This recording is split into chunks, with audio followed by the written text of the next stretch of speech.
why we are limiting the coin sales so Now, drastically. I see. How they think, So your question somebody is, wants to sell more right. coins. So your question is, some of us mine coins and they go to the internal exchange, Yeah. and some of us sell coins and buy coins. Yeah. So as one coin, as I say, is 1 year old, first of all, it's not like Bitcoin, it is not a liquid market yet. So it means that there might be a day where we have a huge demand for coin sales or a huge demand for coin buying. And this is why we as a company always say buying and selling the coin should never be a reason why you join.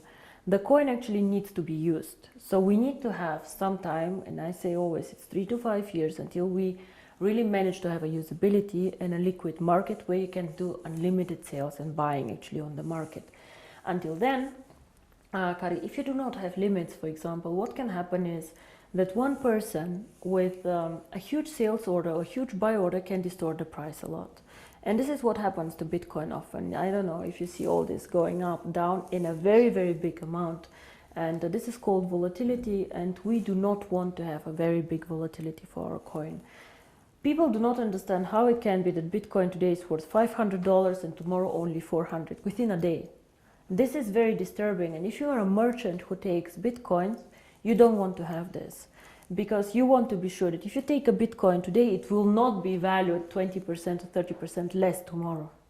Of course, you're very happy if it's valued 30% more, but it goes both sides. Absolutely, yeah. So cryptocurrency is one of the riskiest assets actually out there. High volatility, low liquidity on the markets. So for us to achieve a high liquidity, we need to work first on the value creation of the coin, on the liquidity, and it will take time.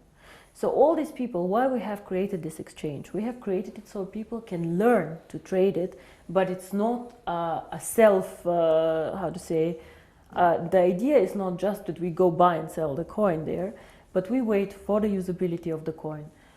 This coin is very, very young. We have so much way to go, but we have created miracles already. So I'm looking very, very positive into the future. But remember, the internal exchange is demand and supply. So you have to find somebody who wants to sell coins to buy, and the other way around. So the company itself is not obliged to buy back your coins or to sell your coins. If I don't have coins, I cannot sell them. Yeah?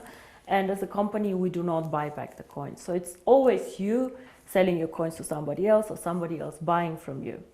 Don't forget also a bit the time differences. When China sleeps, you're awake, and so on. So sometimes, as I said, the market is not liquid and not efficient yet. And then the other question is, which relate to that, is that how is the value created? Now, there are two questions I think inside here. First is what is the value of cryptocurrency, and the second is how do we determine today if one coin is valued €1, €2, or €5? Yes. So we have a concept which is called mining difficulty. And there are calculators out there on the internet for Bitcoin. Everybody can Google them. You just Google Bitcoin mining difficulty calculator and you see how this is calculated. It's a very, very simple thing. You calculate, one is electricity costs for the mining, and the second is computer power. So to mine a coin, you need obviously a computer to do some calculations and electricity to get the computer running. So depending on these two things, the mining difficulty grows or goes down. It goes both ways. It can go up, it can go down.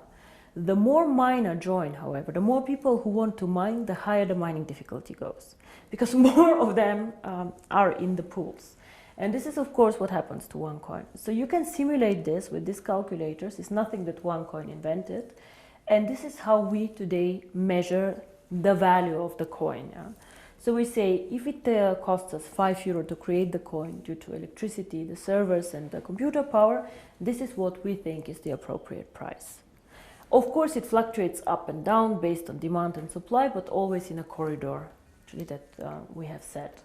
So this is how we determine the price today. And the second question that you had actually is, but one day we go to the open market, so how do we know what is the value of this cryptocurrency? Why is Bitcoin worth $400 and not 1,000 or whatever? And here, in my opinion, there are two things how we determine the value of cryptocurrency. Cryptocurrency is not backed up by anything. We know this. So it's actually worthless. So it's not backed up by gold. It's not backed up by any other asset. OneCoin is not backed up. Yeah? Bitcoin is not backed up. But there's still value inside, and I tell you why. One is, first of all, the brand. Bitcoin currently have a very strong brand. Everybody knows them, they were the first one. Of course, there are always good and bad things about the brand, but they are very well known. Milka Chocolate is a very well-known brand. Procter & Gamble are a very, very strong brand. So the more people joining OneCoin and the more people speaking about OneCoin, the stronger our brand becomes. And this, I think, is something that makes us really a family, because if you go in the network marketing approach and go and sell shampoo, it does not make you stronger if somebody on a sideline sells shampoo. Only your downline makes you happy. But here, if another team makes OneCoin popular out there, this makes also your coin stronger and your team stronger. And this is something very, very special about OneCoin, I think. And so the brand. And we have currently about 2 million paid members. In the database, we have over 10 million people who know about OneCoin. So we for sure have more users than Bitcoin, for sure. We are different, we are in a different system, but there are 2 million people who tomorrow could start using the coin if we want to. And this is great. So this is one part of the value, but most people use Bitcoin currently as value storage, like gold. I put it in the safe and I keep it there, which is okay, but a bit of a dangerous concept. Everything that goes up can also go down, and you're not special. You know, and if you're not special, why use OneCoin? Why not use 2 coin, 3 coin, dark coin, who knows? So we are probably one of, or probably the only company who focuses so much on usability of cryptocurrency. Why cryptocurrency? How can it change the world? And our 2 slogans are the future of payments or join the financial revolution. We believe that actually cryptocurrency can be a vehicle for money transfers. So for example, as you do Western Union transfers, you can use cryptocurrency to do a transfer. Fast, borderless payments. And there's a huge demand for this. 2 billion of people have no bank account. 2 billion. Of course, we cannot capture all of them. But again, if we capture only 10 million or 100 million people, it's a network. It grows so fast. We see what happened, you know. December 2014, I was sitting at my desk and I had a bet with Per Carlson, who is not here anymore, if we will manage to have 10,000 people. And we did a huge celebration with 10,000 people. Today we have 2 million after 12 months. It is incredible, and this is the network effect. The more people know about OneCoin, the more they will come and the stronger the brand becomes.